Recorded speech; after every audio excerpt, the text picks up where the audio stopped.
All right, good morning. Welcome to the Stanislaus County Board of Supervisors meeting. We will begin this meeting at 9:03. Please stand for the Pledge of Allegiance and remain standing for the invocation by Reverend Scott Elliott with Big Valley Grace. I pledge allegiance to the flag of the United States of America and to the republic for which it stands, one nation, under God, indivisible, with liberty and justice for all. Please join me as we pray. Heavenly Father, I thank you for this day and this meeting. I thank you for this time of year, a time that is so focused on being together with family, celebrating the holidays. And Father, we just pray that in our county, there would be just great attention to those who struggle this time of year. Lord, there's many that have mental health issues, and I thank you for the many services that our county offers to help those in need. I pray for those that deal with the homeless crisis, and we just ask, Lord, that you would continue to watch over those who need shelter this time of year. And Father, I just pray your blessing on this meeting today. Thank you for those that are being honored, those that have served many years faithfully for the good of the people of our county. We pray your blessing over this time of year on our county, asking that you would watch over all of the community celebrations and festivities that take place. Would this be a great time of year filled with hope and joy, and would families really come together, and would this community continue to grow as we look to you? And we pray your blessing on this meeting and everything that takes place here today. And I pray this in your name. Amen. Amen. Thank you, Reverend. Beautiful words. We really appreciate it. God bless you. All right, we'll go ahead and start. CEO Hayes has an announcement. Yes, good morning, everybody. Just a couple of changes to this morning's agenda we want to bring to your attention. The first change is that item B4, which is on the consent calendar, will be moved to a discussion item. So we are going to provide a presentation on that matter. It will be our first discussion item under Section 7 of the agenda today. And then the second announcement is that we have taken off our public hearing under item 6.1 today. That was consideration of adoption and waiving of a second reading of an ordinance to establish a tax on cannabis business activities in the unincorporated area. Staff have identified some technical administrative requirements in order to meet the deadlines for processing the upcoming March election, and we have concluded that the cannabis tax election will now be moved from March of 2024 to November of 2024. And therefore, we will need to schedule a future public hearing that would align with that November 2024 election timeframe, and today's public hearing is removed. Those are the only changes on the agenda. Okay, thank you. Thank you, CEO Hayes. All right, moving on to presentations. Today we are going to recognize some of our outstanding employees. Our first presenter will be Ms. Christine Huber with the Community Service Agency. Christine, good morning.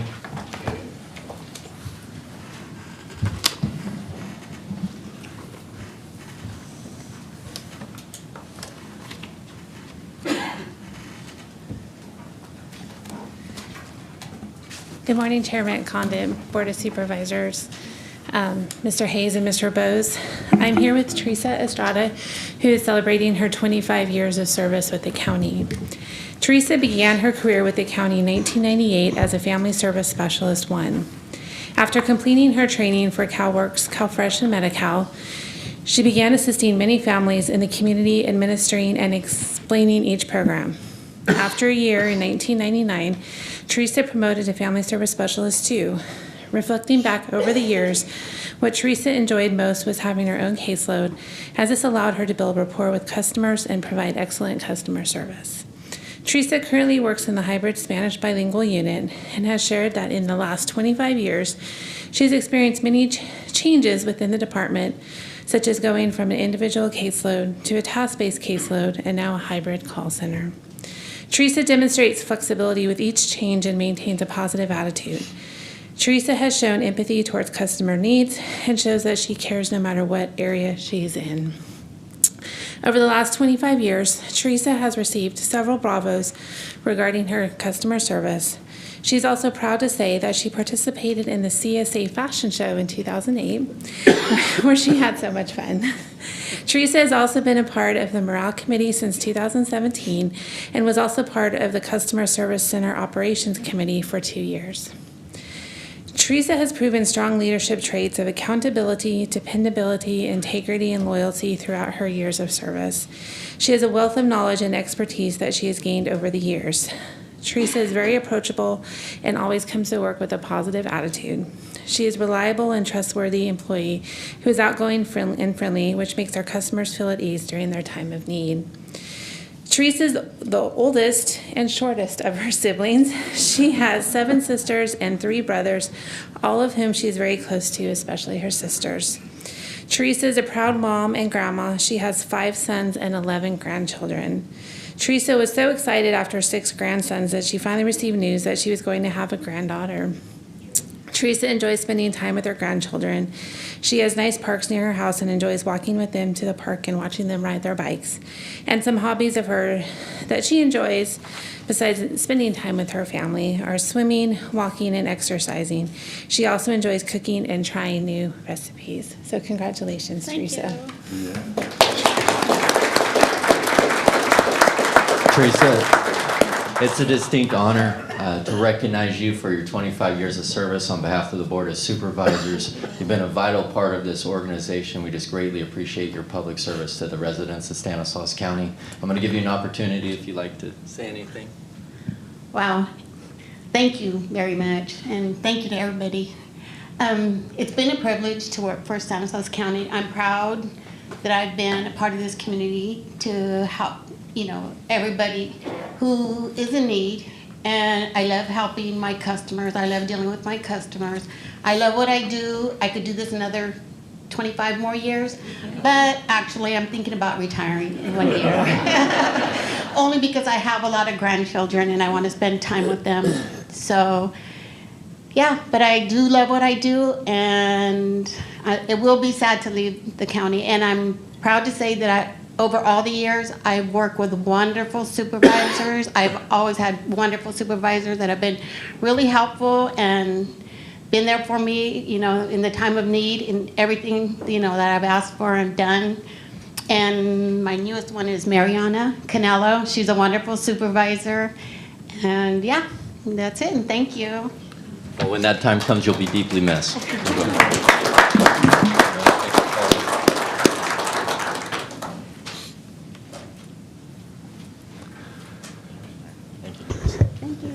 Christine, thank you. Stay up. Yes. Yeah, you're good. You can sit down. Okay. Morning. Good morning. I'm here with Elizabeth Uribe Green. She goes by Ellie. And she's celebrating 30 years of service with the county. Ellie began her employment with the county in 1993 as an eligibility worker at the Community Service Agency, assisting those in need in our community.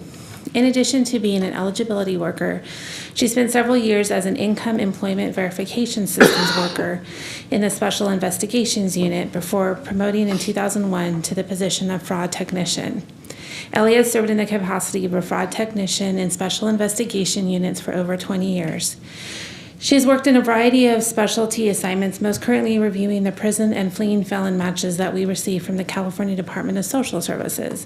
Ellie has dedicated her career to ensuring that program integrity is upheld in both the CalWorks and CalFresh programs.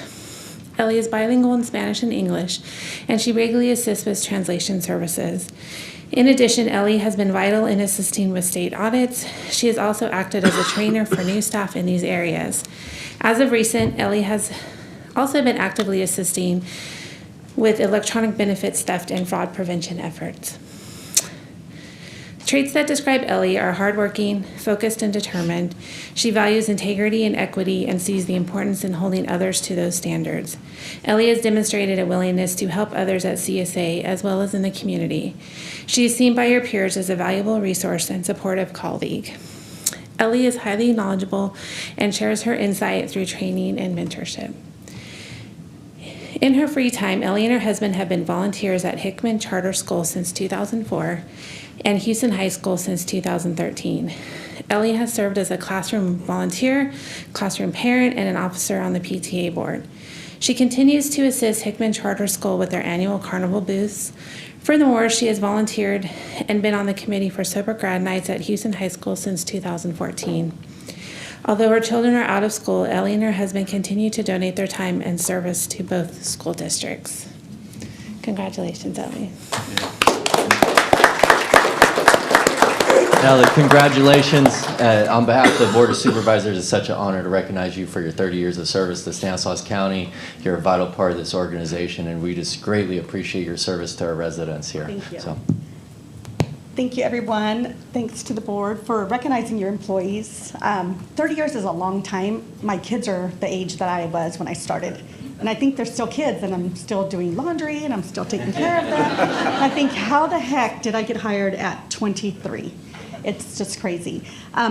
Teresa, I also agree that I loved working there. It's a good agency to work for. Thanks, Christine, for directing us and leading us. I probably will not be there for another 30 years. I definitely will be leaving in a year. My husband retired a couple years ago from his job, so we just plan to spend time together. And with our kids too. No grandkids yet, because they're too young. So thank you so much. well, you will also be deeply missed. We're going to take a photo.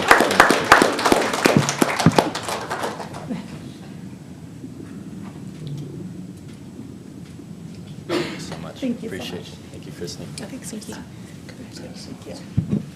All right, next presenter is Mr. Andy Johnson, also with General Services Agency.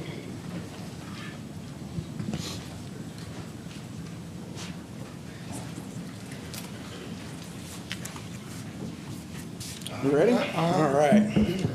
He's been ready. Good morning, Chairman Condit, members of the board, CO Hayes, and County Council Bowes. I have the honor and the privilege this morning of recognizing Jeff Solak for his 30 years of county service. Jeff began his career in the county on November 1st, 1993 as a stock delivery clerk for the Health Service Agency. He moved to the Sheriff's Office in 1997, joining GSA in 2000. He worked for us for 7 straight years before he decided to take a little hiatus to the Community Service Agency, but returning back to us, and we hope that Jeff has found his forever home. Jeff is the guy when it comes to salvage. Surplus items within the county, assisting from everything from those transfer forms that we all have to learn to fill out, to timely pickup of the materials, to even working with our local nonprofits to rehome items that the county no longer needs. Jeff is superb in these duties, providing top-notch level of customer service to our client departments across our 2.5 million square feet of space. That's a lot of stuff. In addition, Jeff is a team player, filling in as the county mail courier when needed, ensuring that neither dust, nor heat, nor a graffiti parade will prevent this courier from the swift completion of his appointed rounds.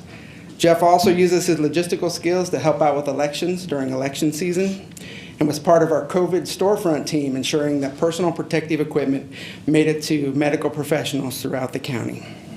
I've had the opportunity to really get to know Jeff over the last 3 years, and I believe that Jeff embodies our values. We believe each person matters. Jeff is a friend to all and is well known for his role in the county. When you leave a conversation with Jeff, you feel like you were the most important part of his day.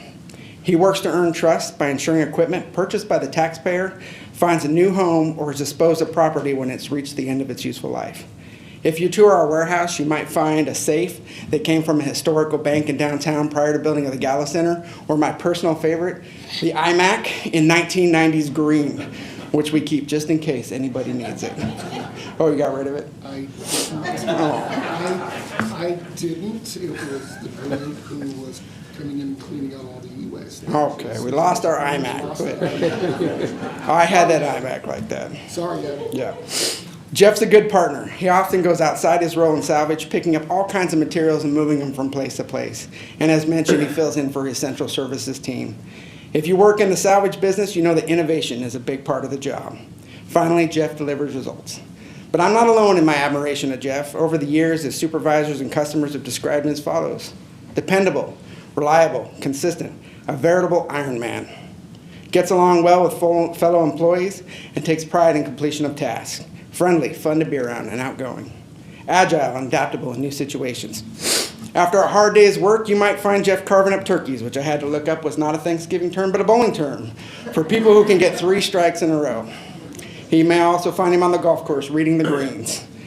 When on vacation, he likes to suffer in Hawaii on the beaches of Maui. Jeff, thank you for your commitment to Stanislaus County over the past 3 decades. We look forward to many, many more years of service. I try to talk him into staying all the time. Thank you again, and congratulations. Jeff, congratulations. Fun fact about Jeff that I just learned this morning, he's actually former high school classmate with Supervisor Chiesa, class of '82. So I just want you to commit, you can't leave Stanislaus County until Vito leaves. And you know Vito's not going anywhere, so. You weren't being so truthful at our reunion last year when you were, and all of a sudden, bam. You say that on the record. Yes, but I'm going to say this. I'm glad you're still staying. You've done a lot of good work. Keep it up. Don't leave unless you feel like you have to. The voters will That means you're staying too then, Jeff. But I anyway, wish Chance, well, we'll see, except for Casey was going to add me 5 years to retirement. Sorry. but congratulations on behalf of the Board of Supervisors. We greatly appreciate your service to our county residents, and we do hope you stay a very long time and continue your service for our residents here in Stanislaus County. Appreciate it. I'll let you finish your remarks. Yeah. Starting in '93, I started with health services, and the sad transition was when the hospital closed in '97. From that point, I went on to the Sheriff's Department for not quite 3 years, and that was a great learning experience, learning under Sheriff Weidman. And then in 2000, as was said, came over under the CEO's umbrella with Central Services, and for the last 23 years, it's been a growing, learning, just a fantastic experience, and I have the best crew to work with in purchasing who is great, and Brad and Adam and all my other supervisors, and then this guy. I'm happy that he's at where he's at, and I'm hoping that things do work out for you on being permanent. You know, with everything. It's not a pitch, but I'm trying, you know, I know the boss is there right here, you know. But I can't say enough about 30 years, and then my other better half for 26 years has put up with a lot. So thank you. I appreciate all of you here for this.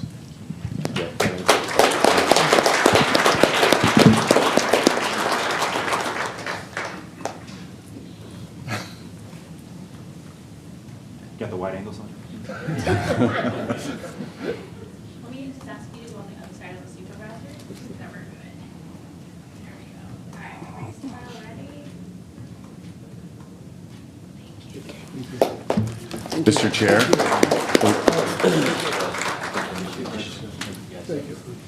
Chair, Yes. one moment of privilege, please. Please. So, no, this is really No, nice. I And know. first of all, Beverly, thank you very much for loaning him to us for the last 35 years and a couple more. Jeff is one of the most honorable people I've ever been around in my life. If you knew his mother, Betty, a fine lady, raised him, and she raised me, you know, and I think my mom helped raise Jeff too. Mom and Dad did too. for you. Jeff got me involved at a time when it wasn't cool into cotillion, which was ballroom dancing. If you've never seen this man dance, he's got the best hips of a man in all of Stanislaus County. You still do it, right? You still participate? Not so much. Not so much. This is... The body's kind of wearing down on him. It's kind of wearing down.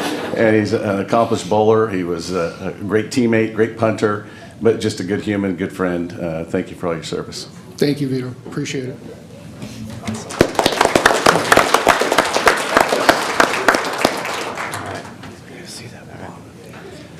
Okay, now moving on to the unmet transit needs process, the Stanislaus Council of Governments, we have a presentation by the Director of Mobility's program, Jean Folletta. Jean, good morning. Thank you for being here. Good morning. Pull up the slideshow. So good morning, Stanislaus County Board of Supervisors, as well as members of the StanCog Policy Board. It's an honor to be here this morning to talk to you about the unmet transit needs process. There we go. Great. Okay. So this process is an annual process that we do, and it's coming to a close actually after this board meeting, but we wanted to come here and make sure that everyone in the county is aware of the unmet transit needs process. Okie doke.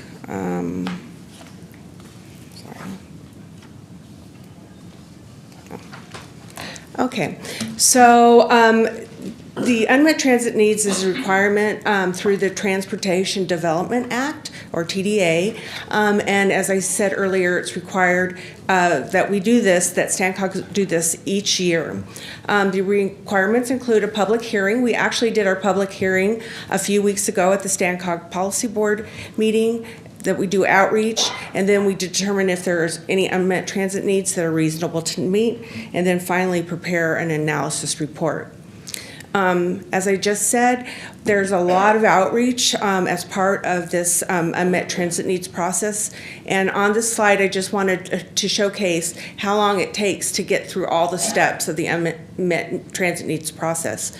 So you can see that we started in September, and we'll be finishing it up hopefully in March. In 2024, when we take it to the StanCog Policy Board for adoption.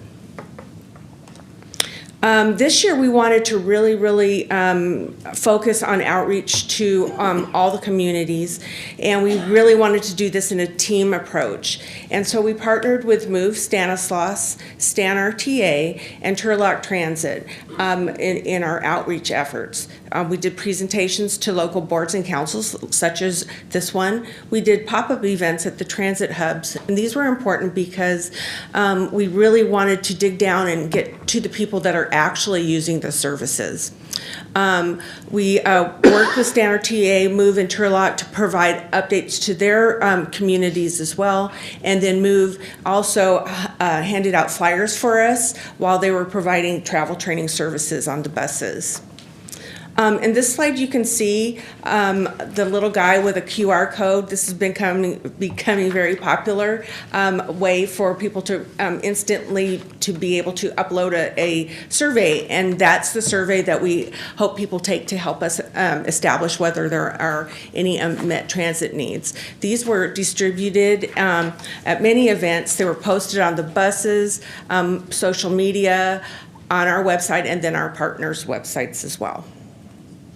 So what's next? Okay, so after today, we're going to put together all of the comments. We already have over 50, so that's great, because last year we had 18, so we're doing something right this year. And next, we need to establish whether there are any comments that are reasonable to meet. We'll do that with our Social Services Technical Advisory Committee at StanCog. We'll write the report, and then we'll take that report to the policy board for approval. And then after all that's done, then we can distribute the funds to the transit operators. So I'm not going to read this slide to you, but it's just our StanCog's definition of what a transit need is and what is reasonable to meet. And so what I'd like to do is just give you an example of some of the things we see. And one is that people will often say, I need a bus that goes, in fact, I think one of the comments actually says this, that goes from Modesto to Turlock at a particular time of the day. Well, there might be another bus that's maybe a half-hour difference one way or another. That would not be a transit need that's reasonable to meet because we're already providing the service. Put out another half-hour frequency or another element of that route would be quite expensive. So the person can actually get where they need to go. It might not be the most convenient, but they can still get there. So that would be considered something that is not reasonable to meet. And then the one example I always give of what is reasonable to meet is back in 2010, there was a few senior advocates, including our beloved Jenny Canoyer, who came to StanCog and were saying we need door-through-door transportation services. And herself and many of the seniors in the area came and just pounded and pounded and pounded and said, look, we need this, and gave us data to show how, that it was something that actually needed to be done. There was a report done, and it was found that this ask was reasonable to meet, and that's how MOVE started. So that finishes up the presentation, and I would be happy to answer any questions. Wonderful, thank you, Jean. Any questions or comments from the board members? Vito? So I just want to, because in that thought process, the transit agencies, even though they've suspended the fare box recovery ratio, there is, it's still a measurement of success of a transit agency trying to recover as much as possible. Up to 20 cents is, I think, where the two transit agencies are. They have to recover 20 cents out of every dollar that's spent on the service. So when we go through this process and someone says, because we don't have service to LaGrange or Valley Home or Diablo Grande or, the far reaches of the county, we would go to Patterson, we would go to Waterford, we would go to Oakdale on the transit services, and we get requests for people that don't have service, because there are parts of the county that don't have service. Yeah. And that would be one of those that doesn't, it is an unmet transit need, but it's not one that we can, I want to say afford, right? Because you would have to take service away from where you actually have higher ridership. Yeah, so actually there's a new service that just started, maybe first of the year. It hasn't been widely advertised right now because actually it's blooming so quickly they can't keep up with it. And that is the Care Cruisers, which is through MOVE. And that came, and actually having been in the region for a while and watching some of the requests come in from those, I call them island communities that they don't have service. This is one I think that's going to hit those like the LaGrange and some of the farther reaching areas for at least people with persons with disabilities and seniors. And so the Care Cruiser program is recently MOVE took over Catholic Charities that was providing a volunteer driver program. And so now MOVE is actually doing, has taken over Catholic Charities and expanded their program to actually get the folks that are sort of outside the service areas that we currently have for Stan RTA and Turlock Transit, and to get those folks to places that they need to go. For those of you that sit on the StanCog Policy Board, we've actually asked the MOVE CEO to come to the StanCog Policy Board meeting this next time in December to explain the services to the board, because we feel like, I feel like, having been in transit and understand the ADA side of things, this is an augmentation that is really essential to this area, and that will really, really help those folks that are that need service but have not been able to get it thus far. So there are some technicalities of that senior disabled that I would prefer he explain, but we do have this great new service that'll be very helpful.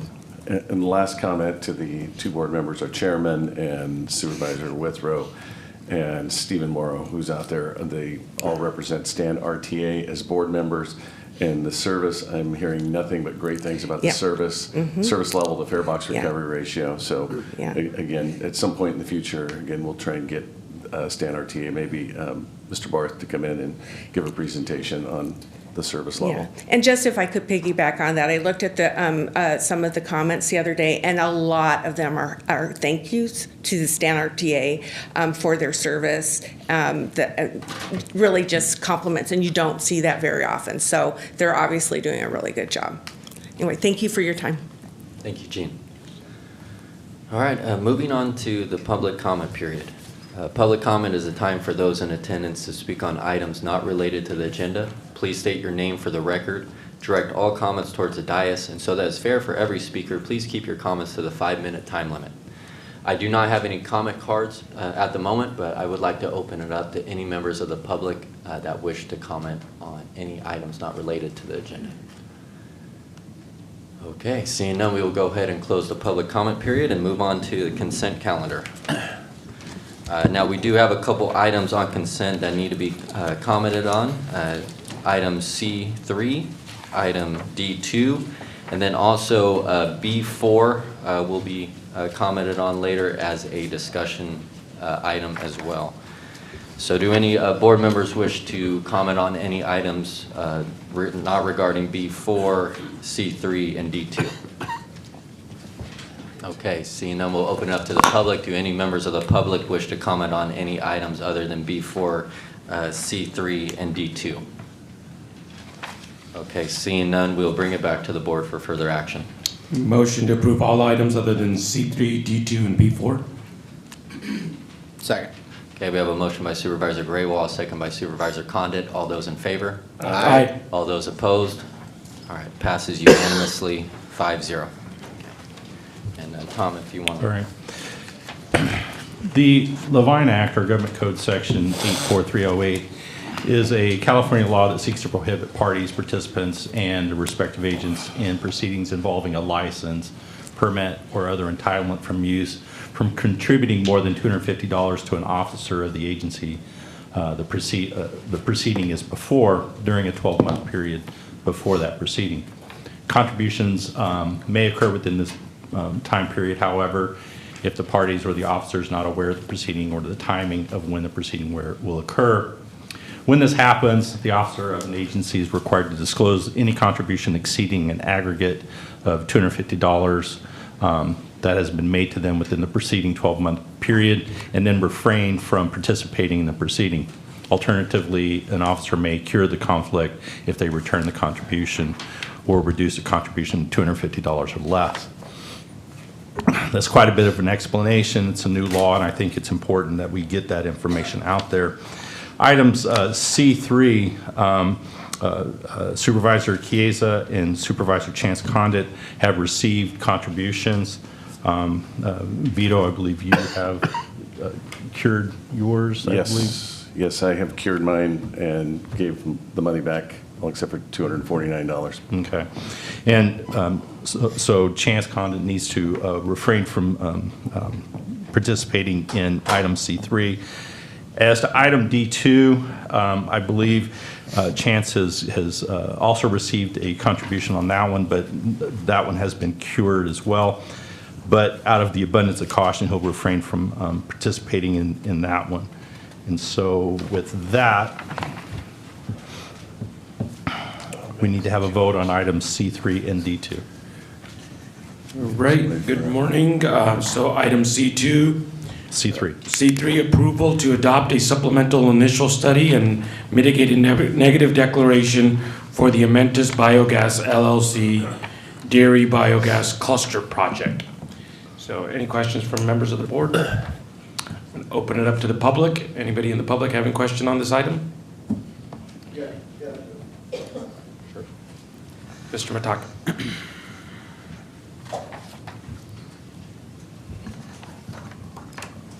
Yeah, I'm a little unclear on what exactly is being voted on here. I know that several of the board received contributions and that new law doesn't allow that, so they gave that back, right? So what does that have to do with emeritus? So I'm trying to follow your question. But well, he just said something about emeritus after we were talking about the contributions that had to be refunded. So I'm just curious as where does emeritus come into this situation? Were they given by Emeritus? Yes, the funds? contributions were received from Amita. From Emeritus? Yes. Well, from an employee, I can't speak for Chance. I was given Yeah. money from an employee of Ametis. From an employee of Emeritus? Yeah. And you don't know about Chance? Yeah, I'm sorry. Yeah. We have the disclosure statement if you'd like to review that. Okay, is it out in front? You can get it from the clerk. Okay, thank you. That's my question. All right. Any other members of the public that have a question on this item? If not, I'm going to be bringing it back to the board for an action. Motion to approve. A second, and I want to clarify really quick again, because Tom gives the legalese, but I have explained this before, and I'll explain it again in simpler terms. As you're in an election cycle, you're having fundraisers, and now you're precluded from taking any more than $250 and voting on an item. And so the two ways, you either step down or you refund the money down to the $250 level. Those are the avenues of curing. And so everyone has a different idea, but you're going to see this happen over and over and over as people are in an election cycle, and it'll change. And it's a good intent. It just makes it really difficult for county council because people work under LLCs and you're trying to figure out who works for who. And it just gets convoluted. And this is the difficulty in the process. And I'm sorry, we have people fill out paperwork now when they bring something before us where they check the boxes. Have you given a contribution? Have any of your employees given a contribution? And so, you know, out of an abundance of caution, I've chosen to give the money back, but everyone, or you can step down. Those are your two choices. So hopefully that's clear as mud. All right, thanks for the explanation. I have a motion from Supervisor B. Condit and a second from Supervisor Chiesa. All in favor, please say aye. Aye. All right, so item C2 passes, or C3, sorry. And now we are going to item D2. Approval to set a public hearing on December 19, 2023 at 6:30, a meeting to consider the Planning Commission's recommendation of approval of the cancellation of the development agreement for Natural Remedies Consulting, a commercial cannabis retail distribution, manufacturing, and indoor cultivation operation located at 5272 Jerusalem Court, north of Kernan in Modesto. Any members of the board have questions on that item? Seeing none, opening it up to the public. If there's anybody in the public that has a question on this item. Seeing none, bringing it back to the board for a motion. Motion to approve, D2. Second. Motion by Supervisor Chiesa and a second by Supervisor B. Condit. All in favor, please indicate by saying aye. Aye. Aye. All right, motion passes. And now Chair Condit will be coming back to convene item B4, Yes. which has been pulled off the consent agenda and will be a discussion item presented by staff. Thank you. No applause, it's okay. Have I been replaced yet? Couple more months. Yeah, I'm not gonna lie, I'm kind of looking forward to being replaced. All right, so we are done with consent, so we will move on to public hearings. A4. Oh, B4, I'm sorry. Yeah, I'm sorry. So we'll be moving on to discussion item B4, and we will have a presentation by Christine Huber. I believe we need 1 minute for the technology. No worries. We need 5. Yes, technical, okay. Okay, you guys want to do a 5-minute recess? Okay, sounds good.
Weird.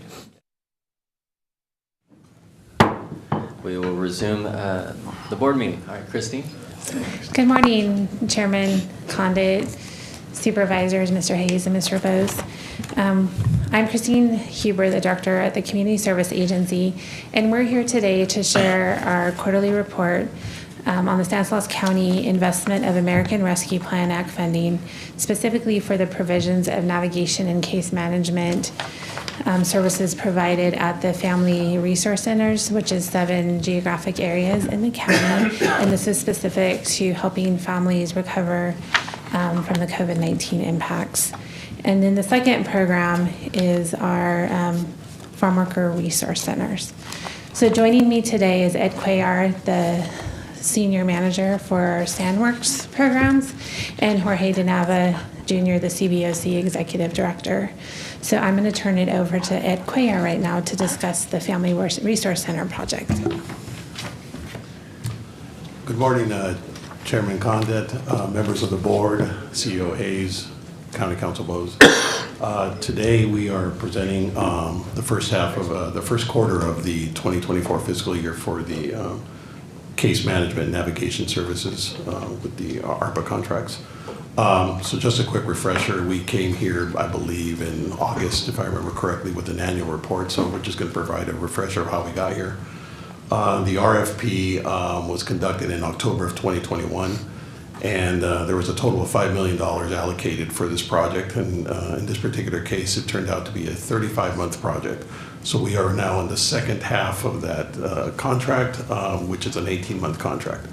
Awards were separated into 7 service awards, as Christine had mentioned, covering all geographic areas of the county. And the award figures were allocated based on the size and area that's being served. As you can see, the awards per area, I won't go over each of them, but those were the figures that were total for $5 million, and those were split in half. One for a 17-month contract, and now the latter for the 18-month contract, again for a total of $5 million.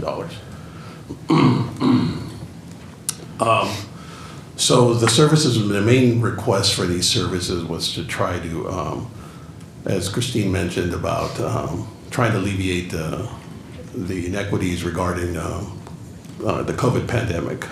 And some of those services that were especially requested were navigation services for our community, and also case management services to try to alleviate some of those pressures from COVID-19.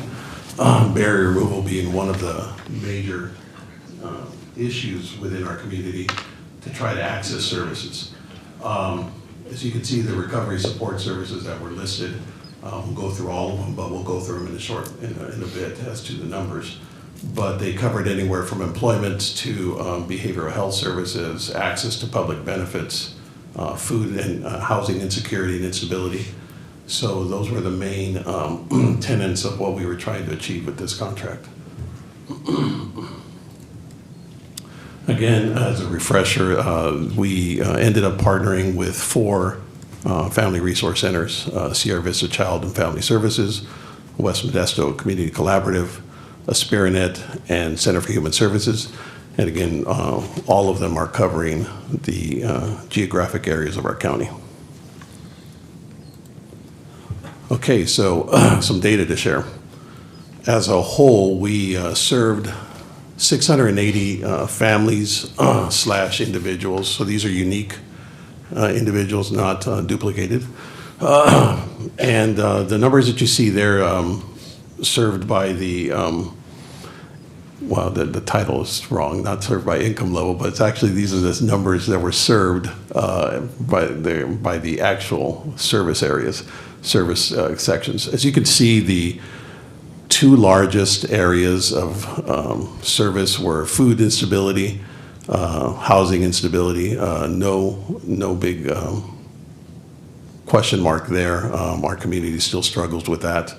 One thing to note that we did see, and we have been seeing a slight increase in our wellness programs, which kind of aligns with the fact that as families are struggling again with food insecurity and housing instability, seeking out wellness measures to try to alleviate stress and try to help the families cope through some of these struggles, it kind of shows why it's steadily increasing within our community. So altogether, there was 841 categories that where people were accessing our services.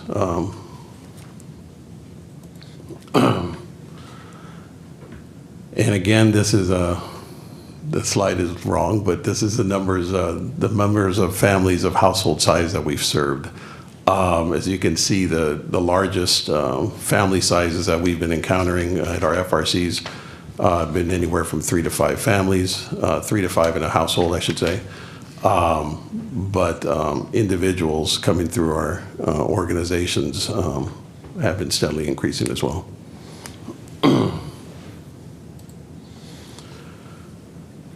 This one is correct. This one is the income level. So as you can see, those that did state what their income level was, the highest number was were those that reported of incomes less than $25,000 per year. That's pretty telling, and it kind of correlates with struggles again with our families, with housing instability and food insecurity, the rising cost of inflation, the rising cost of rents. And then with an income level of less than $25,000 per year, you can see where families are struggling and to cope with some of that. So before we move on to the farm worker section, I figured it'd be a good time to pause if there was any questions on some of the data that we presented on the case navigation and case management services before we move forward. I just want to say that I think we've seen before that trusted sources always have better inroads than non-trusted sources. And I would tell you the FRCs, what I've seen in Houston and in the Turlock area, they are a trusted source for, and as I've seen in Houston, Fidel Landeros has tried to spend time inside the family resource centers to bring trust to law enforcement also. So I think this is a great thing you're doing here. Thank you.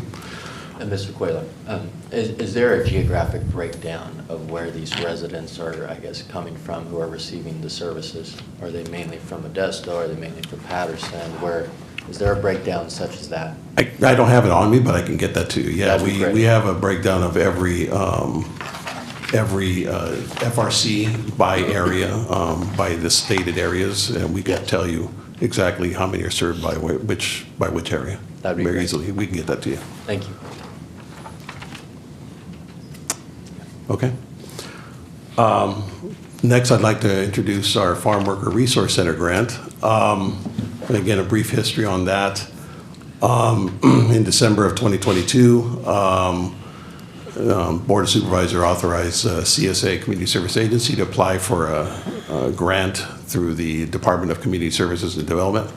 And this was for a new farm worker resource grant.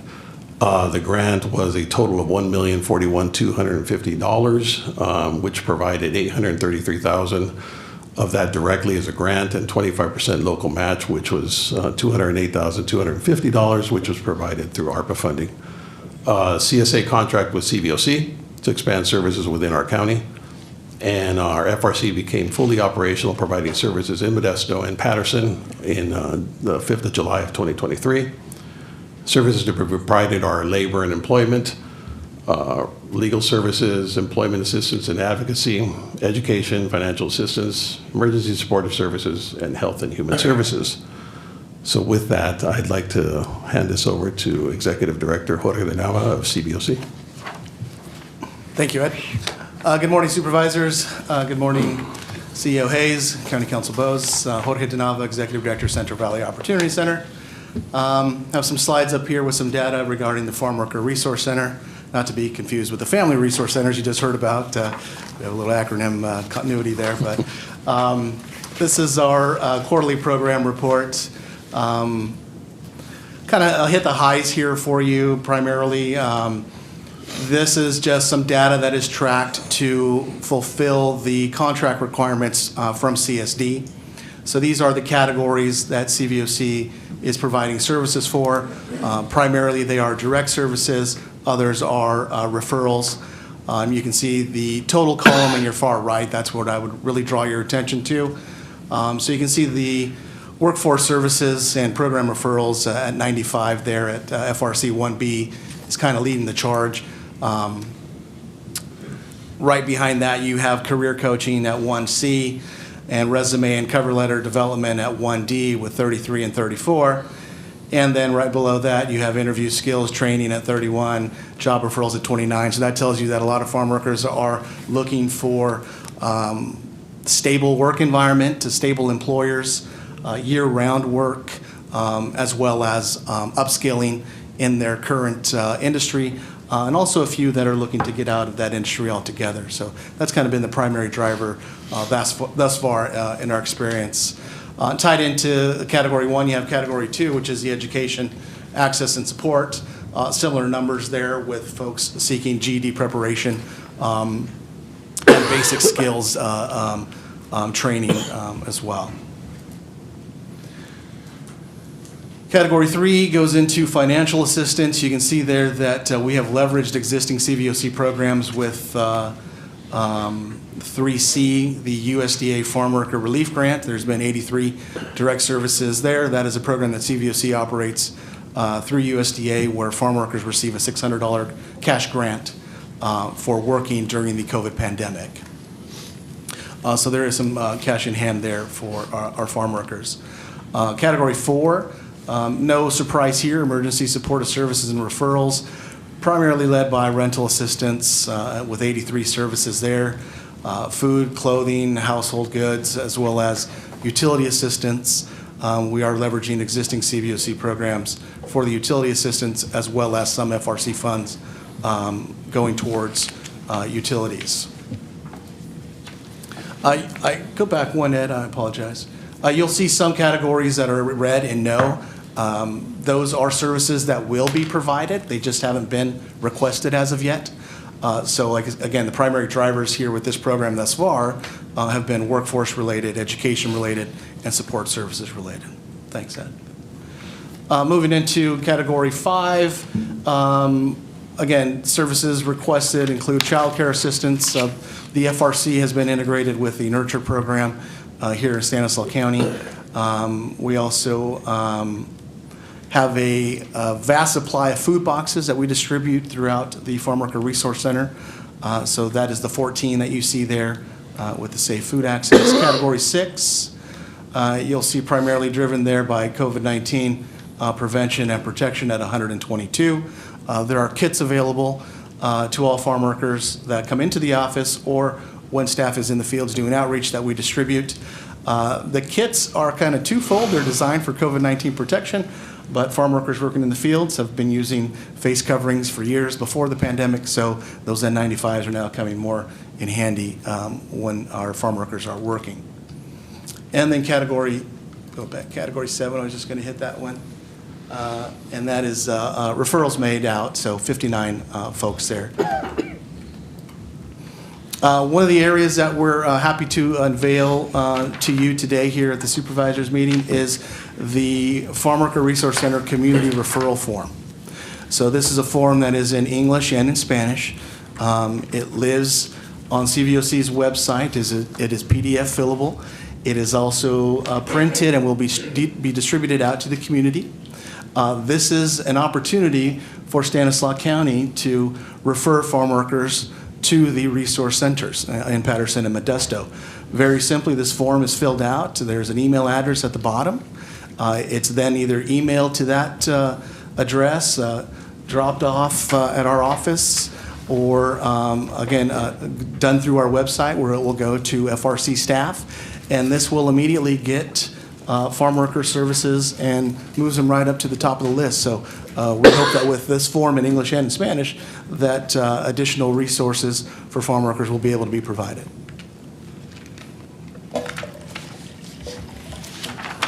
Moving into the next section here, these are some performance stats which are tied to the FRC as well as the STAN 2030 project. These are two projects, again, that you approved about a year ago, and they are intertwined, although they are separate.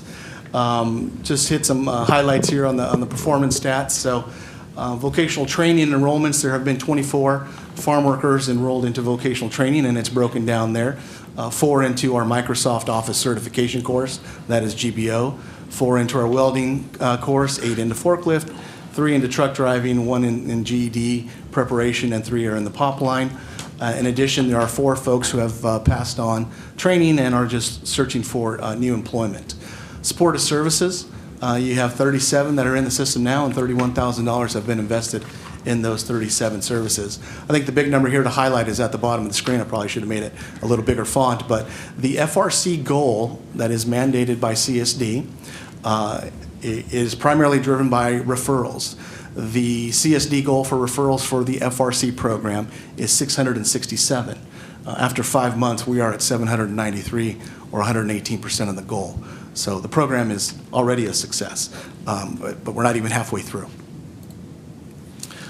Included some success stories here of folks that came through the FRC and leveraged services through the Farm Worker Resource Centers, as well as through the STAN 2030 project. Young man, 19 years old, head of household, came in for rental assistance. Now he and his mother will both be attending vocational training to receive their forklift certification, as well as the Microsoft Office certification. Another success story here. This is Mr. Gonzalez. When you get time, read this one. This one is the epitome of the hard work that CVOC staff has to endure. This young man came back to the office numerous times. He didn't believe that the services that he was going to receive, rental assistance, a food voucher, and vocational training, were in actuality free. It wasn't until his mother forced him to go back to the case manager for a third and final meeting where he actually believed it, that he was going to get services. He's now enrolled in our training programs. We provided supportive services for the household, and that's kind of the challenges that we face with serving farm workers in Stanislaus County. But we've been doing this since 1979, and we're a trusted member of that community. And even with that, it's still hard sometimes, but staff doesn't give up. And again, Mr. Gonzalez is truly a success story for having persevered. And lastly, this is a family of 4 out in eastern Stanislaus County. And basically, they received a support service that allowed a farm worker family, but they received a support service that allowed them to keep their utilities on. This was over a $2,000 investment to stave their utilities from being shut off. They had a water bill and an electrical bill. Now they are both, mom and dad, are looking at truck driving school as well as forklift school. They want to continue in farm work, but they want to move up from actually being in the fields to being part of the logistics chain. Some of the outreach that the team does, you may ask yourself, well, how do we get these farm workers through the doors? The real answer is we don't. We go to them. So I have the teams in Stanislaus County that are actually out in the fields, and from time to time we'll take some pictures and we'll host events in the fields. This is one early on. This was a day after the actual Farm Worker Resource Center was approved. This is on 7/6. We went live on 7/5. We went out into the fields. This is in Hickman, provided 50 meals, informational flyers, and PPE bags, excuse me. In addition to going out in the fields, we also host events in our offices. This was a financial literacy course that was done in partnership with Citibank in our Modesto office. And then this is a computer class that was held in Patterson, as well as a food distribution to those farm workers. Again, these are early on courses. The introductory computer classes that you see flyers here for, these are the basic course. This isn't the Microsoft Office course. This is literally, this is a laptop, this is a desktop, this is how you turn it on, this is the mouse, this is how you compose an email, or this is how you create an email address. So it's very basic, and it's been very popular thus far, and it leads into our Microsoft course. Again, the continued partnership with financial literacy, you can see the attendance beginning to increase there. This is now in August. More computer classes. Again, these are also held on Saturday. Those intro computer courses are held on Saturday mornings. This was a human trafficking presentation, which was very well attended. This was done in partnership with the District Attorney's Office, and this one will actually continue. It's a series. There's part 2. And this was a resume writing workshop in partnership with county staff. So county staff, workforce, and CSA now is keeping office hours at the Farm Worker Resource Centers in both Modesto and Patterson, kind of taking that model of not waiting for them to come to you, but going out to them. So we're proud of that partnership as well, and it's bearing some fruit, again, with the resume writing. Partnership with Golden Valley Health Centers that provided some COVID-19 preventative measures. Continued series with financial literacy. Now we're into October here. More computer classes. And this was a community event. This was a Dia de los Muertos in downtown Modesto. CVOC was a bronze sponsor. And we were able to reach out to 150 folks that day with informational flyers. This is another community workshop that was held on a Saturday. This was a partnership with Haven to prevent sexual harassment, which is very prevalent in the fields for our farm workers.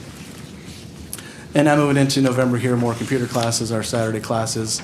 We also participated in the Valley Builders Exchange, bless you, Construction Trades Day at MJC. We were able to take our mobile welding machine, and we also had a Class A truck and trailer parked in the parking lot for the students to see and learn and get motivated about construction trades. Real time here, this was just last week. More computer classes held on Saturdays. And threw this in, self-promotion, just a little bit. CVOC's vocational training courses were voted best in Modesto bronze. So we were very proud of that, and recognizing our staff to do that achievement as well. So last but not least, this is a breakdown. We can leave that one up. This is broken down by outreach by city and the connections made in those areas. You can see it's primarily driven by Modesto with 714 connections, and the west side in Patterson with 304 connections out there. But if you go bang for your buck series, 3 events and almost 300 folks, so that's a pretty good reach there. In total, just since the Farm Worker Resource Center has been funded since July, there have been 50 community events and over almost 1,700 connections made during that time. Contact info there as usual, Modesto and Patterson office, plus the QR code to get you right to our website. So with that, we'd like to make a recommendation to accept the quarterly update on Stanislaus County's $5,208,250 investment in American Rescue Plan Act, ARPA funding into provision of navigation and case management service in the amount of $5 million, and the support of Farm Worker Resource Centers in the amount of $208,250 for the period of July 1st, 2023 through September 30th of 2023. Is there any questions or comments? Just one really quick. Jorge, this was the presentation that you were at the round table, is that right? Was this similar to the presentation you didn't get a chance to present? Is that right? I got through half of the first slide, Supervisor Withrow, but that is the presentation. Very good. Yes. Okay, nice presentation. Very good. Thank you, sir. Yeah, no, Jorge, thank you so much for the presentation. Mr. Cuellar, thank you guys. Really appreciate the information, especially those personal highlights, highlighting the success stories. Those are awesome. We'd love to hear more of those as this continues to develop. I did just have just a couple questions. And again, thank you, Jorge, for the geographic breakdown of where those events are occurring. If you could also, I'd love to be a part of those events in the future. If you so be kind to extend an invitation. But what is the outreach strategy, and I guess how are those events being advertised? How are these resources being advertised? How are these programs being advertised within the communities? The outreach plan is based off of mobility, right? I mentioned it earlier. We don't wait for farm workers to come to us. By the time they come through our doors, they're already prepared for the services and the case management part. So the bulk of the outreach work is done out in the fields and out in the communities, and it's a very simple model that we use. We go where farm workers live, shop, work, and eat, and it's very grassroots. 2 teams, one out of Patterson, one out of Modesto, conduct that outreach. It starts off with flyers that are created for the door-to-door outreach that we do. All of our flyers are in Spanish. Those are done door-to-door. It's not a canvassing or flyering technique. It's actually knock on the door, wait for it to open. You got your elevator speech, your front door, your front porch speech, where you're able to get those services out and gauge the reception of the person that's on the other side, right? We are a self-contained agency, right? So we have our own kind of marketing and outreach teams that are built through the funding that we receive. So they kind of go out and do that work on a daily basis. Our flyers are sent out and shared with CVOC's community partners. It's also shared with the county. Eric Ignacio does a great job of mass email blasts. We also have a contact through Cal State Stanislaus that distributes our flyers in the Turlock and eastern part of the county as well. And that's social media as well. The CVOC social media flyers and events are advertised on there as well. Now when you go door to door, and I just speaking from experience and operating a campaign and doing a lot of door to door work, Sure. A lot of people don't answer. What do you do with the lit? Do you do a lit drop, or do you just, I mean, I guess, do you just leave it at the door with a note, or how does that work if they do not answer? Yeah, no, we don't. We actually have a pretty good conversion rate. It's all about timing. Okay. Mm-hmm. It's all about timing with the farm worker community of when you do that outreach. Mm-hmm. Now also we've seen post-pandemic an increase in multi-generational homes. Mm-hmm. So there's usually somebody home. Yes. And our team is very recognizable. We go out branded. Much like I am today. Yes. And again, we're a trusted partner in this community of farm workers because we've been doing it since 1979. So kind of, we're not selling anything, folks have kind of realized it. So we do get a lot of doors that get opened. I think that would be a great data statistic to add to this slide in your next update, is just those interactions at the door. Okay. If you can maybe list those out, because I think that'd just be a great highlight for the organization and for the outreach efforts. And then I know you mentioned that you're going to the restaurants, you're going to the places of work. Are you going to the places of worship? And are you capable of doing that? We are capable of it. We have not targeted that aspect as of yet. We have done it in the past. Sunday mornings we'll get that 1 minute to kind of announce our services. I'm trying to think when the last event was done. I think it was probably close to about a year ago this time. Okay. Yeah. Okay, well, I just want to have an open invitation, as you already know. I'm definitely willing to help any way I can. I know I speak for the rest of my colleagues. They are willing to help any way we can within our specific districts. Sure. So please, utilize myself and my colleagues as resources as well. We want to help. We want to make this program as successful as possible. And I know there's a plethora of community advocates out there that want to do the same. And so as long as we're building bridges and working hand in hand together, I know that this will be successful. CVOC will be successful, and therefore we'll make our farm working community a success. So thank you, Jorge. We appreciate your work and look forward to the next update as well. Any other questions or comments before I open it up to the public? Okay, I do have 2 comment cards on this item. The first speaker is Maria Arevalo, and she'll be followed by John X. Mataka. Maria, good morning. Thank you for being here. Good morning, Supervisors, Jody Hayes, County Council.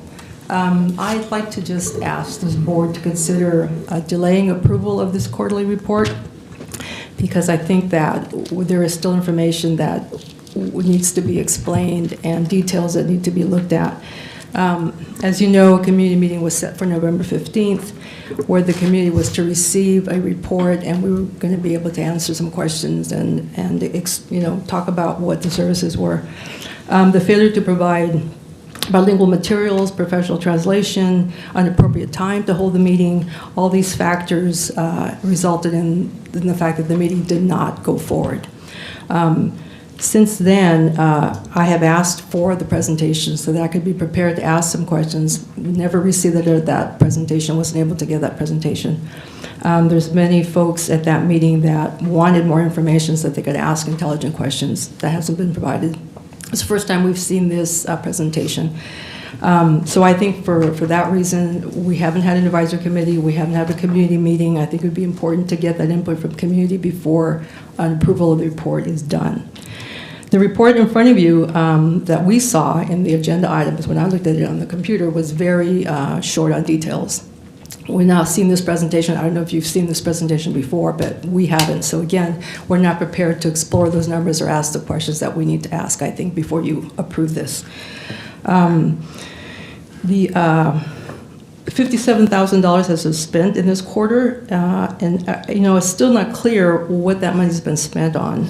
Resume building classes, how many classes, how many individuals, it's not clear where that money is. There's been presentations by financial institutions. Again, does that cost $57,000 to do presentations? So I think that we need an opportunity to be able to ask more questions about these numbers and this data. The quarterly reports, in the contract for the FRC, it calls for services related to tenants' rights, homeless prevention.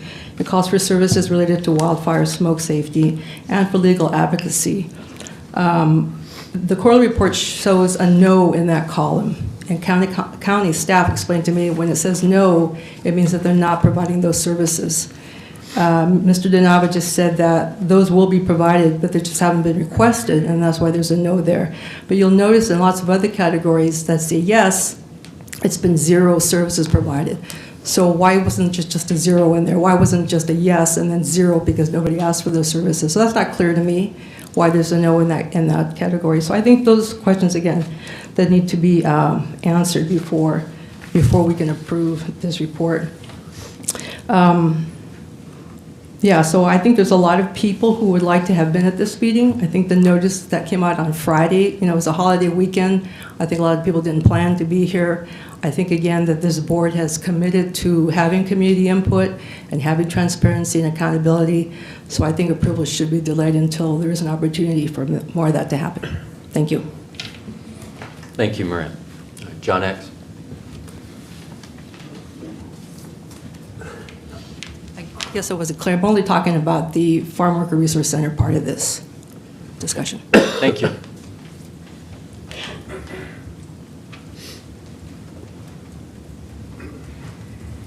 Good morning.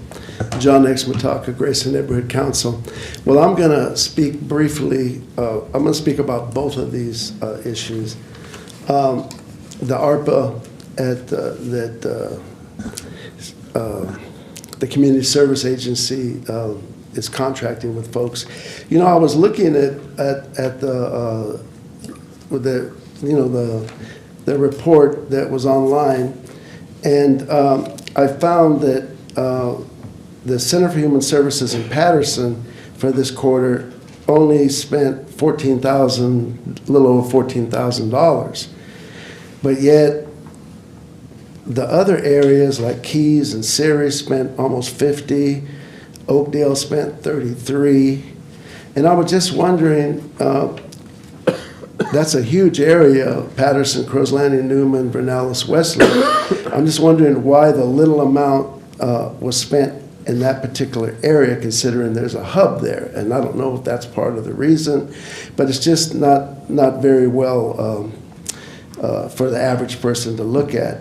The other thing that I wanted to say was I noticed that when it comes to this case management, the substance use disorder programs, according to this report, 2 people were referred, no applications were served, and nobody received any kind of treatment. Behavioral health services, which includes counseling, crisis intervention, 12 people were referred, 4 actually made applications. There were 4 enrollments. Case plans developed 8. Now, that I'm kind of wondering where that 8 came from. Case plans completed 3, and 4 people met goals. So some of this statistics are a little vague from my limited understanding. The other thing that I did what Ms. Arevalo said about, let me speak to the issue of the farm workers. You know, the tracking mechanism says that it was to identify members of the farm working community and the services provided. Below is a listing of services offered. An individual farm worker can receive multiple services. Therefore, the net total of services provided is greater than the total number of farm workers who receive services. So I get that. I get that one farm worker might get 4 services. I get that. But it just seems that it could be printed out in a more, this number received service. This is a number of farm workers served. B got 4 services, C got, you know, whatever. It just seems a little sketchy. And then the last thing that I want to say is, I know I was at that meeting, and Mr. Nava's right, he only got to the first page, but I don't remember seeing that page on this report.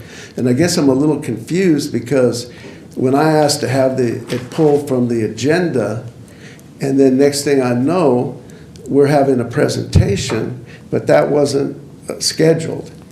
And so, you know, it makes a person wonder what's going on.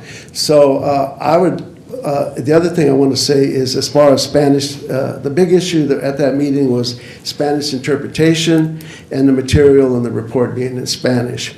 And per the state law, the Demly Aleatorio Bilingual Service Act and the federal 131.66 limited English proficiency, all that material and presentation should have been in Spanish, and it should have been, you know, in hard copy.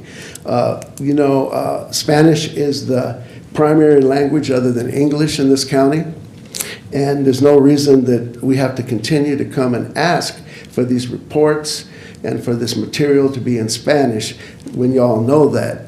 And the last thing that I would say is that when you go out into the community, those reports need to be in Spanish, and the presentation needs to be in Spanish, and there needs to be interpretation at those meetings.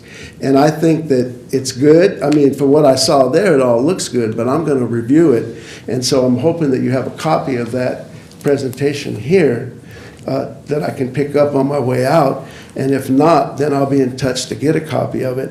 But our goal, and I just want to make this clear, our goal is to make sure that the people that this money is allotted to get the service. It's not to cause problems. So I just want to make that clear. Thank you. Thank you, John. All right, those are the speaker cards that I have. Are there any other members of the public who wish to comment on this item? Okay, seeing none, we will close the public comment portion and bring it back to the board. Do any board members? Vito? Just one comment, and I know that the presentation was probably at the request of a board member, I'm sure, today. Go ahead, Jim. I can clarify that. Actually, yesterday I made the decision that this item should be presented, and I informed the department as well as CVOC that I would like them to present this item, and that was my decision. Yep. Based on comments probably from board members in the past. And that was one of the components. The other component for translation services, and when you present, I know that we do that a lot, and it seems like we've been picking and choosing, but we probably should provide that when we're out in the community and it's county staff presenting. We probably should have translation services.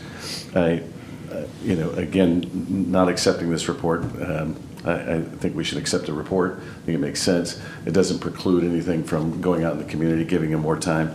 I do want you to know that today I just received this presentation as soon as I sit up here. I didn't get it ahead of time, so you could have gotten a sneak peek that the board didn't get. Not that I couldn't have asked for it, but typically we just get them when we show up here.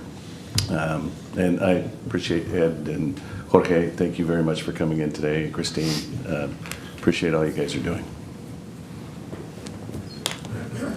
Terry. Just real quick, I actually did get to attend that meeting. About halfway through it is when I finally got there. I had other stuff I was doing that day.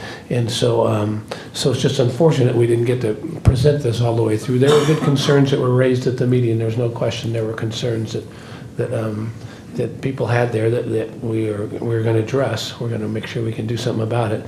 But yeah, it was an unfortunate meeting. It was rough on everybody who was there, and I apologize to everybody who was involved in that, and on both sides of the discussion there.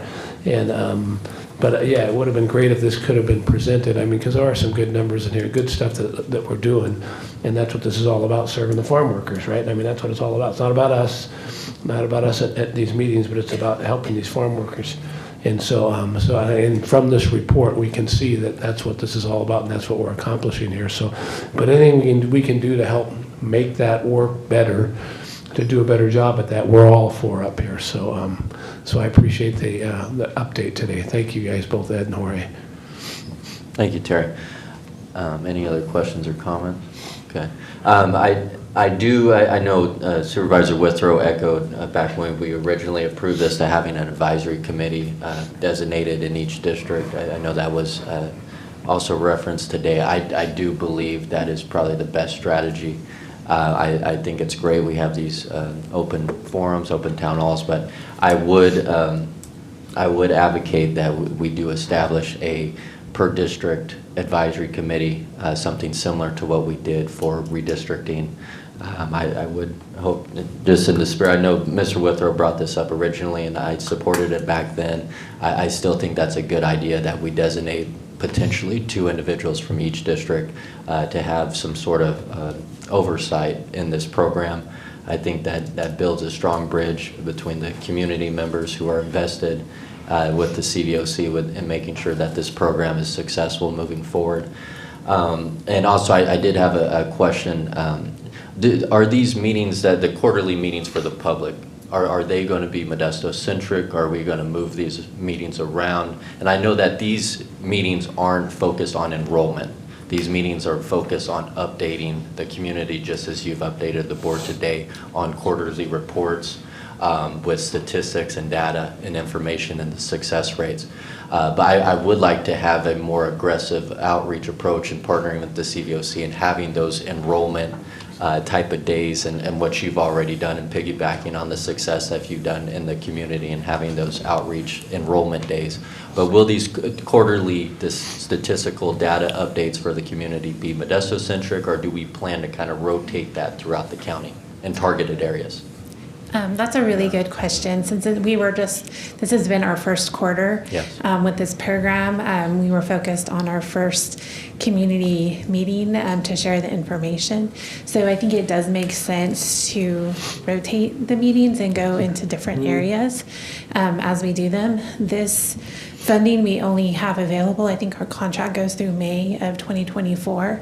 So we have, approximately 6 more months of this funding, and then it will end. So I think, 2 more quarters we'll have, so 2 to 3 more quarters. So, but I think it does make sense to move it around the county and hold it in different locations. Okay, thank you.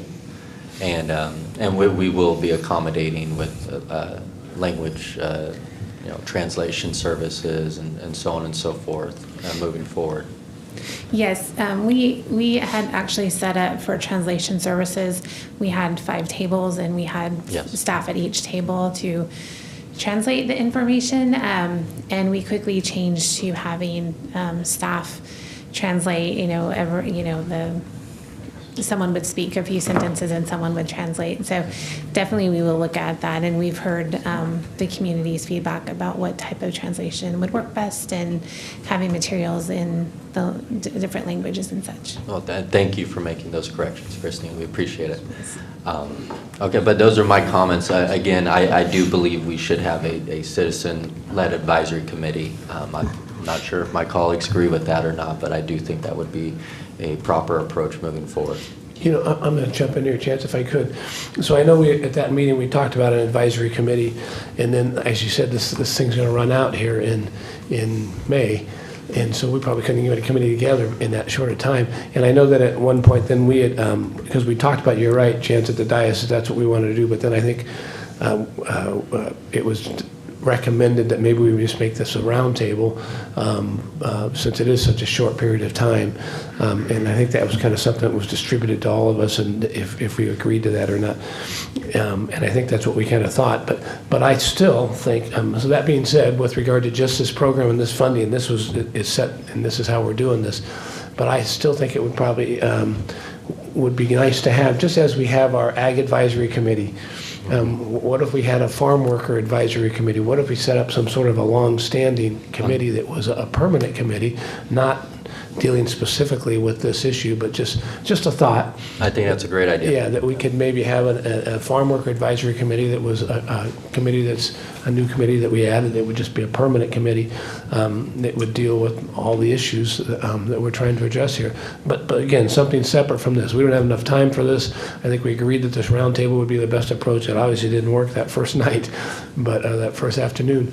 But we'll have a couple more of the roundtables, I think. But it'd be great if we just set up some sort of a permanent committee that would involve farm workers and advisory committee of farm workers. So just a thought. That's a great idea. I think it's a great something to consider moving forward into 2024. All right. Anyone else? Okay. I will go ahead and I will entertain a motion. I'll make a motion to accept the report. Second. Okay, we have a motion by Supervisor Withrow, a second by Supervisor Buck Condit. All those in favor? Aye. All those opposed? All right, passes unanimously 5-0. Thank you. Thank you. Thank you, guys.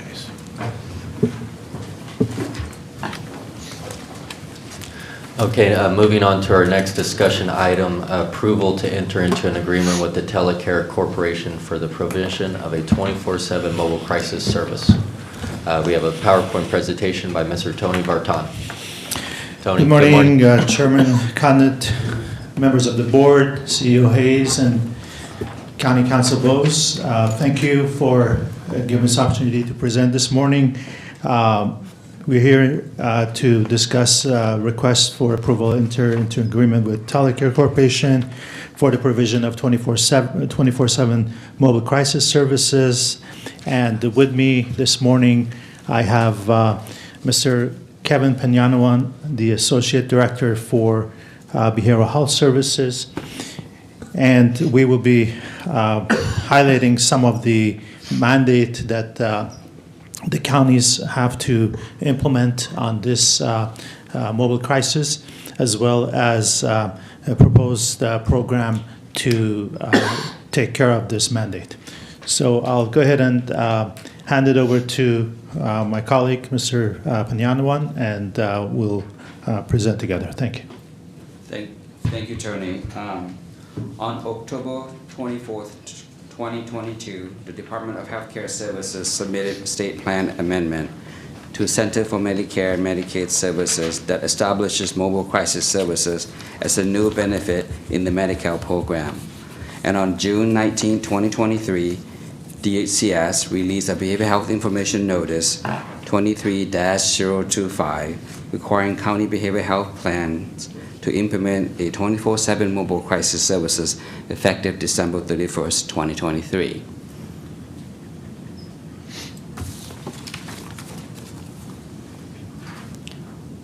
What is sorry.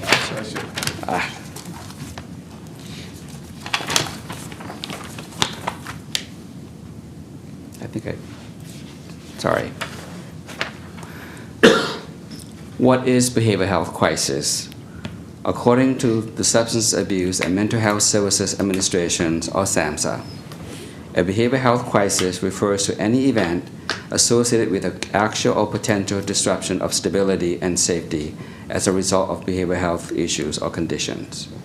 A crisis may begin in the moment things begin to fall apart, like people running out of medications or being overwhelmed by the urge to use the substance they're trying to avoid. A crisis may continue until the individual is stabilized or connected to an ongoing services and support.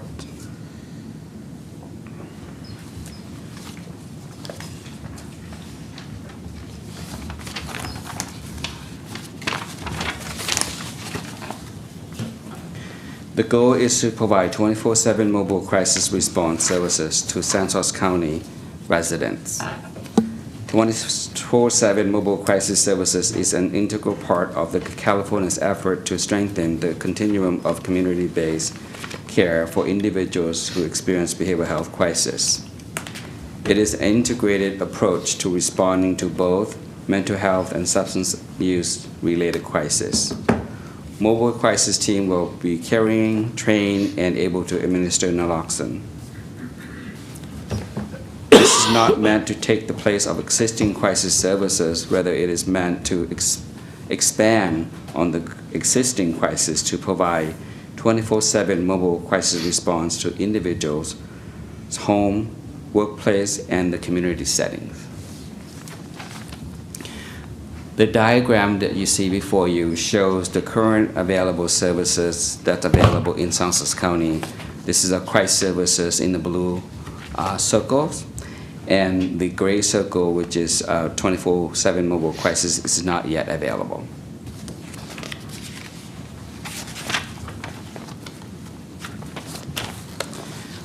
Our 24/7 mobile crisis services will be co-located in all of our crisis services at Stanislaus Recovery Center campus, located at 1904 Richland Avenue in Ceres.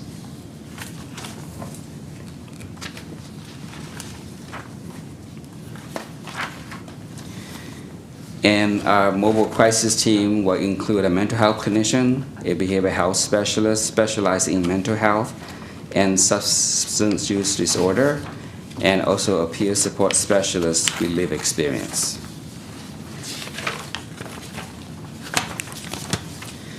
The 24/7 mobile crisis services component includes a crisis services hotline, a dispatch of mobile crisis team to provide initial crisis response and assessment, provide crisis planning, provide warm handoffs, coordination and referrals, follow-up and check-ins, and also transportation.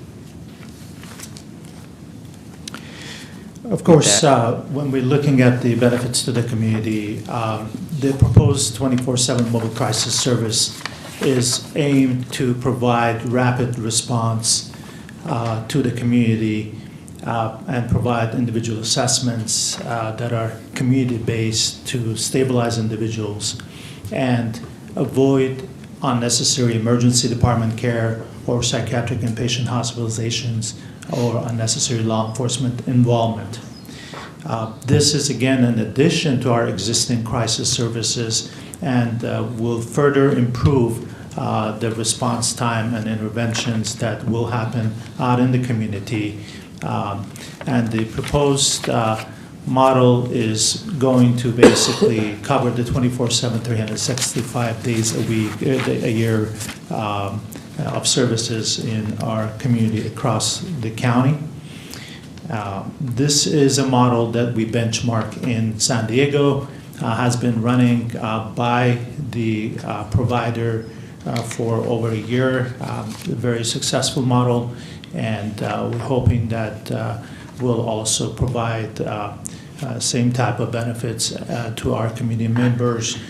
This will be something that we'll be assessing on an ongoing basis to ensure its effectiveness and to work out any other gaps that may exist within that proposed service. Here before you today, we have 3 staff recommendations to approve an agreement with Telecare Corporation for the provision of 24/7 mobile crisis services in the amount of $4,459,278 for the term of November 29, 2023 through December 31st of 2024. Second, to authorize Behavioral Health Director or designee to sign and execute the agreement for the provision of 24/7 mobile crisis services for the term of November 29 through December 31st of 2024. And lastly, authorize the Behavioral Health Director or designee to sign amendments for additional services and payments for services up to $200,000 per fiscal year, budget permitting, throughout the terms of this agreement. And with that, we're here to answer any questions or provide any further clarifications. Thank you. Thank you, Tony. Any questions or comments from board members? Terry? Thank you, Tony and Kevin. Thanks, great presentation. You talked about San Diego. Any other places that are doing this besides San Diego, or is that any other counties? So this is a mandate for all counties to implement 24/7 mobile crisis by December 31st of this year. Okay. And so, but the particular model that I referred to, San Diego, was the same provider, Telecare, that has been doing this model in San Diego. There are, all counties are mandated to implement, and they're using various models to do that. But we thought that, given that we've seen results on the proposed model, it would be better for us to try this one. Yeah, don't have to reinvent the wheel. That's Exactly. great. We went to last night. Myself and Manny and Chance got a chance to go to the Veterans Advisory Commission, and probably the main thing they work on is suicide prevention through the veterans. I think it's 20 veterans a day. It was just amazing. They got 20 veterans a day commit suicide across this country. And so this is a great thing. It's probably in the past we haven't had this ability to do this. We haven't. If somebody calls in at either the 911 or the 988, right? It's we talk to them on the phone. If it's after, and it's probably a lot of time after hours, I would think. Is that so? In the past, how have we dealt with this, where we haven't had a team to go out and actually go on site and see somebody? Sorry. So, I take that. Good. So normally 911 would be dispatched and law enforcement will respond to those type of calls. However, for the past couple of years, we have had grant-funded CCU grant. We came to the boards to seek approval to accept the grant before. So we do currently partner with both Modesto Police Department and also the Sheriff's Department to respond to provide mobile crisis response, but it's not 24/7. It is strategically deployed based on the data that we receive from law enforcement. So it's not 24/7, but the grant will end in 2025. So this new mandate will provide 24/7 mobile crisis response to all residents, including children and youth in our county. So it's very exciting, but the state did not give us much time. As you noticed, that they put out the information notice in June of 2023. So we were scrambling, trying to get the program set up. So we've been really busy trying to do that. And like Tony said, we checked out the model in San Diego. They've been doing it for a couple of years. It's been very successful. They have everything set up, including triage calls. So we were really impressed. And so we hope to replicate that here in this county. And one of the things that we will be doing as part of our application is working closely with our 911 dispatchers and law enforcement.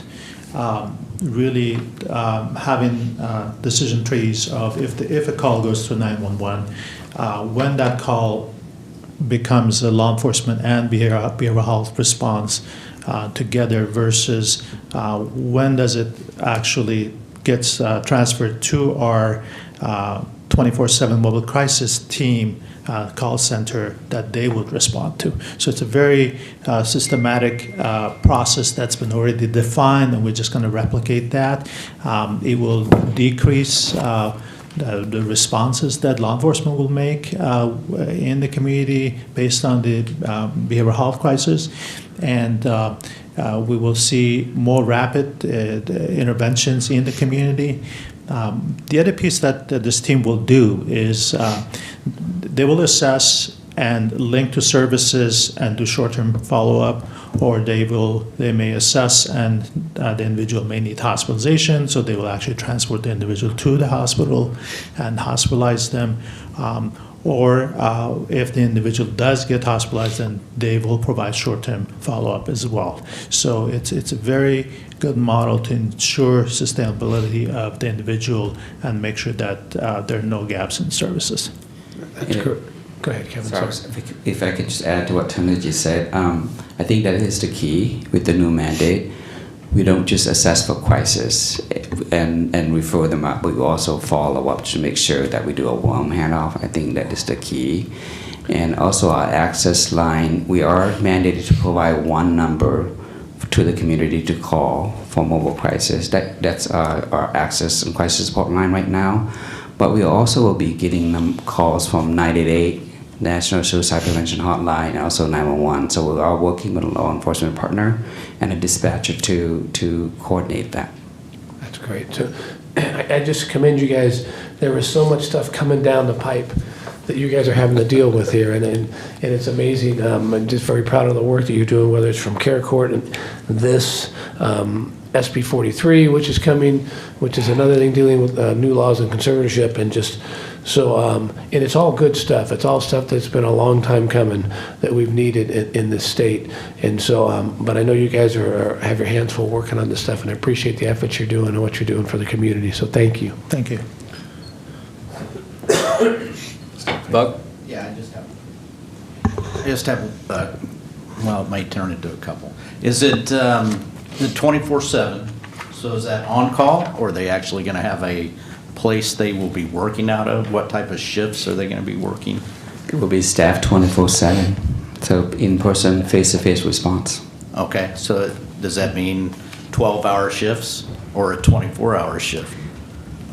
Well, so they will probably have different teams. We haven't, it's probably going to be like maybe 10 to 12, depending on how that will work, but there will be staff on site 24/7. And what type of vehicle are they going to be working out of? Is it going to be like an ambulance that they can actually transport a patient to a crisis center? So we did actually look at the vehicles that are being used currently in San Diego. Two types of vehicles. One is that they have fabricated vans that in the back of them have like a small office where they can actually do the assessment in the back of the van with the patient. They also have fabricated other types of vans that will do wheelchair transports. So depending on the need, the team will respond out there and do the assessments in the field. So when the call comes in, we're going to be looking at response time on these calls because that's something that we want to make sure to keep under a certain timeline. And so those are some of the benchmarks that we're going to be tracking with the provider.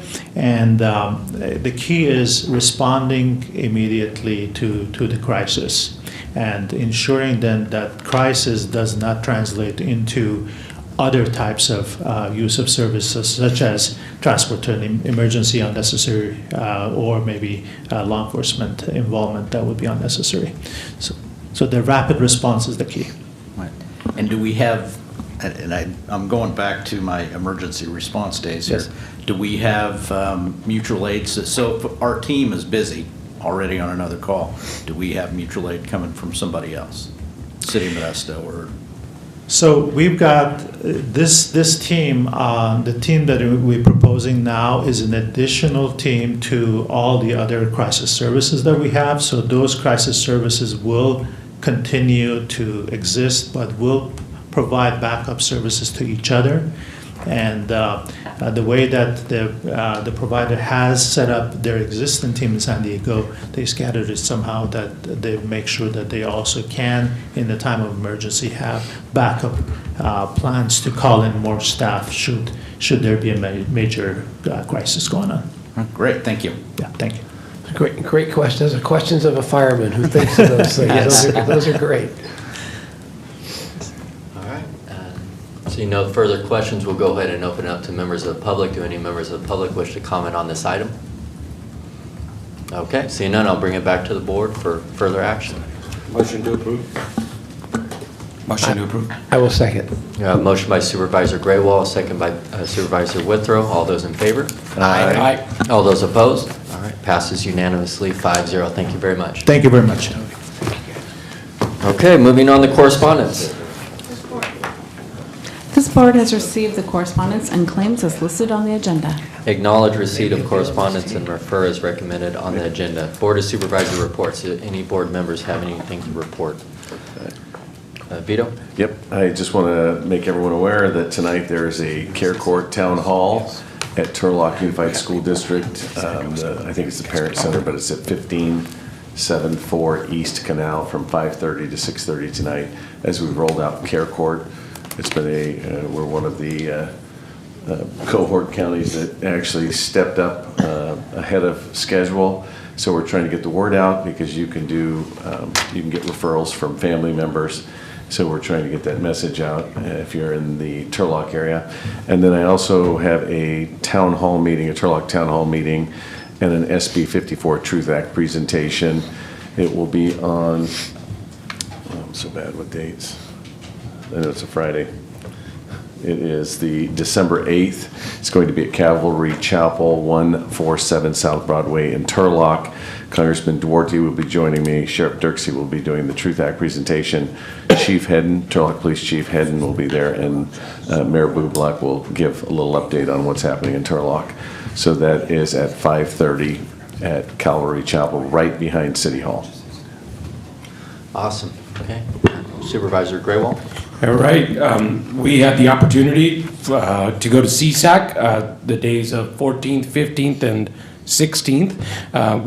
Stanislaus County was well represented at CSAC, which is County Supervisors Association of California.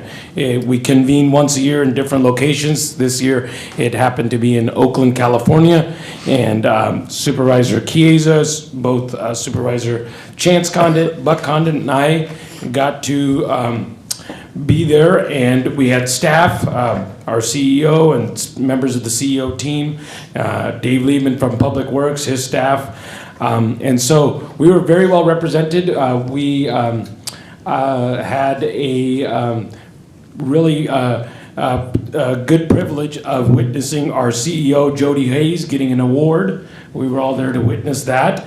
And then at our GFA meeting, which is Government Finance and Accountability, which I have the privilege of vice chairing, we had Tamara Thomas from our HR director presenting on the challenges they foresee in processes and bills that are being presented out of the state legislature. But overall, we had a great opportunity to learn from other counties, best practices, things that they were doing, or challenges that they were facing. So it was time well spent for all of those that were in attendance.